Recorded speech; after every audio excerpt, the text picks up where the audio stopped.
হরি, হরি, দাদাবাবুকে খেতে দাও। ওম দাঁড়াও। ওম কি? ওম ওই মেয়েটি মানে ওই মিঠির গলার হারটা দেখেছো? গলার হারটা কি? না মানে ওই হারটা, তারপর একটা টেলিফোন। কি বলছো রানী? না না কিছু না, কি বলছিলে তুমি? হারটা আর কি? কি ফোন? কিছু না। তুমি যাও বাবা, ফ্রেশ হয়ে নাও, খেয়ে শুয়ে পড়ো। রানী, একটা কথা আমি কিন্তু পরিষ্কার করে বলে দিতে চাই, এই দ্বিতীয়বার বিয়েতে আমার কোনো মত নেই। আমি তোমাদের আগেও বলেছি, এখনো বলছি, তোমরাই কিন্তু অপদস্থ হবে। আমি বিয়ের পিঁড়িতে বসবো না, দ্যাটস ইট। বসবে, আমি বলছি, তুমি বিয়ের পিঁড়িতে বসবে, সে ব্যবস্থা আমি করব। তোরা বাকি রইল তো, তারও উপায় আছে। ওম, তুমি জানো রাজলেখা চৌধুরী সিদ্ধান্ত পাল্টায় না।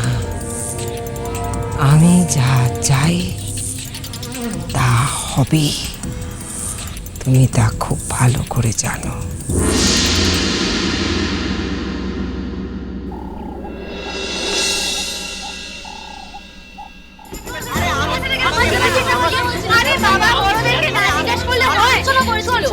বড়দের সাথে একবার আলোচনা কর। আরে তুই শোন আমার কথা, আমি জানি। ব্রাহ্মণ পণ্ডিতের সঙ্গে আমার সব কথা হয়ে গেছে। কি কথায় হচ্ছে মধুরী লগ্নে বিয়ে। 6টা লগ্ন যদি একবার মিস করেছো, 9:36 কটা কিন্তু বিয়ে। কতটা আবার কি পঞ্জিকাটা ওরকমই লেখা থাকে। তারপর বিয়ে শেষ। আর বিদায় চাইটা কিন্তু ভীষণ ইন্টারেস্টিং। ওই সময়টাতে কিন্তু আমরা সবাই মিলে দাঁড়া। তুই এত কিছু জানলে কি করে বলতো? আরে বাবা, আমি সব জানি বস। আরে জানি। শোন, বিদায়টা হয়ে গেল, তারপর কিন্তু দিদিকে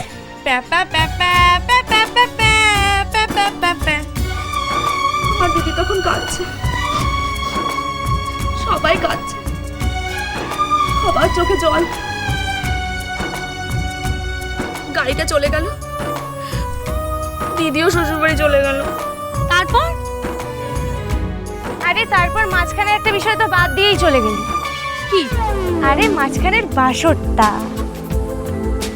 রাইট, বাসর। ওটা তো একদম জমিয়ে করতে হবে। কিন্তু বাসরটা কোথায় করা যায়? একটা নিরিবিলি জায়গায় করতে হবে, যেখানে আমাদেরকে কেউ ডিস্টার্ব করবে না। নাচ গান হই হুল্লোড় পার্টি পটিস একদম জমিয়ে দেবো বাসরটা। আর তার সঙ্গে একটু কীর্তন হতে পারে, আর একটু পুরাতনীয় হতে পারে। তা বাসরটা কোথায় হবে? বাসর করার জায়গা আমি ঠিক করে রেখেছি। কোথায়? আচ্ছা, একটা জায়গা। মিঠি, তোমায় বলেছিলাম না আমার সেই ফ্ল্যাটটার কথা, সেখানেই তোমাদের বাসর হবে। That's fantastic. বলছি যে একদম সিক্রেট তো জায়গাটা? একদম সিক্রেট, প্রাইভেট তো? আমাদেরকে কেউ ডিস্টার্ব করবে না তো? কেউ না। ঠিক আছে, তাহলে দরজার বাইরে লিখে দেবো প্রাপ্তবয়স্কদের প্রবেশ নিষেধ। শুধু আমরা ইয়াং ছেলেমেয়েরা থাকবো, আর বর আর বউ থাকবে। শোন না, বলছি তাহলে তো আমাদের বাড়িটা সবাইকে পছন্দ করতে হবে। এক্ষুনি যেতে হবে। চল দিদি, এক্ষুনি চলো। আমরা এক্ষুনি বাড়িটা দেখতে যাবো। এক্ষুনি? হ্যাঁ। কিন্তু বউকেও তো নিয়ে যেতে হবে। বউ যাবে। চল।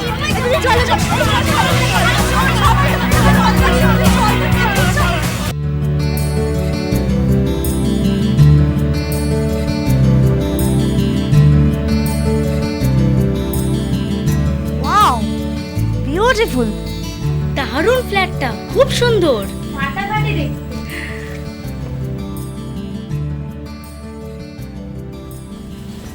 কিন্তু প্রিয়াঙ্কা, ফ্ল্যাটটা কার?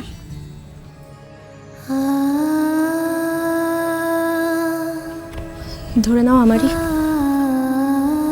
ধরে নাও মানে?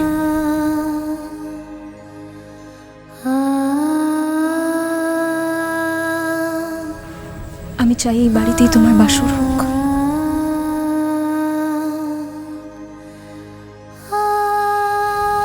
এই বাড়ি থেকেই তুমি বিদায় নাও ওমের ঘরে। আসলে এর আগেও এখানে একটা বিদায় হয়েছিল জানো। একইভাবে সেই মেয়েটি তার দু চোখ জুড়ে স্বপ্ন নিয়ে এই বাড়ি থেকে বেরিয়েছিল।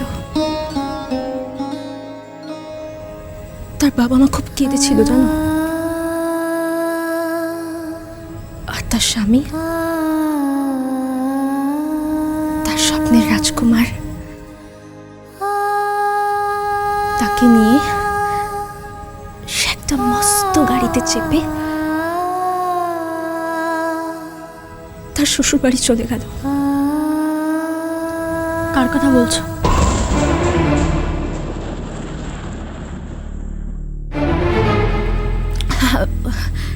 না তো তেমন কারণ না। বুঝতে পারলাম না, তুমি কার কথা বলছো প্রিয়াঙ্কা? বিয়েটা কার হয়েছিল? পাত্র কে? পাত্রী বা কে?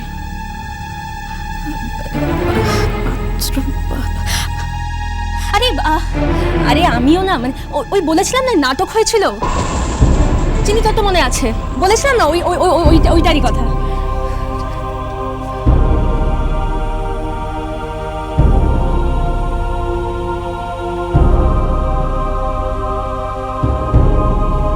দাঁড়াও প্রিয়াঙ্কা,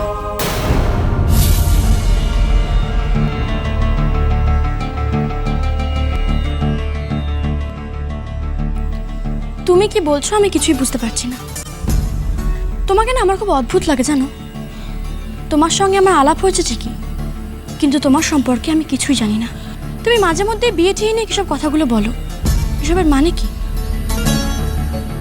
তোমাকে না আমার খুব সন্দেহ হয়। আমার কি মনে হয় জানো, তোমার জীবনে এমন কিছু আছে যা তুমি আমার কাছে গোপন করছো। কি গোপন করছো প্রিয়াঙ্কা? বলো আমাকে, আমি সত্যিটা জানতে চাই। বলো প্রিয়াঙ্কা, কি গোপন করছো তুমি? শুনবে? শুনবো। সহ্য করতে পারবে তো? পারবো। পারবে? যদি বলি তোমার হবু বরই আমার বর?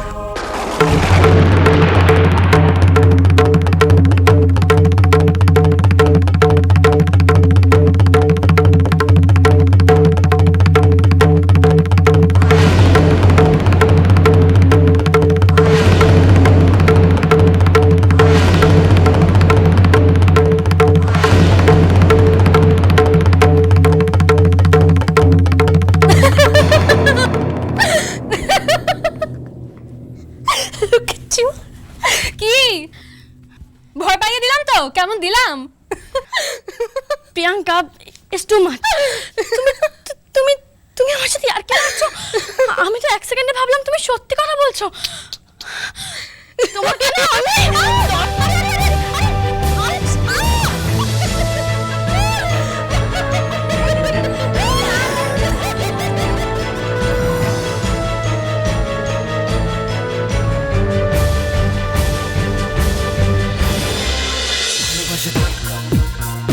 ভালোবাসা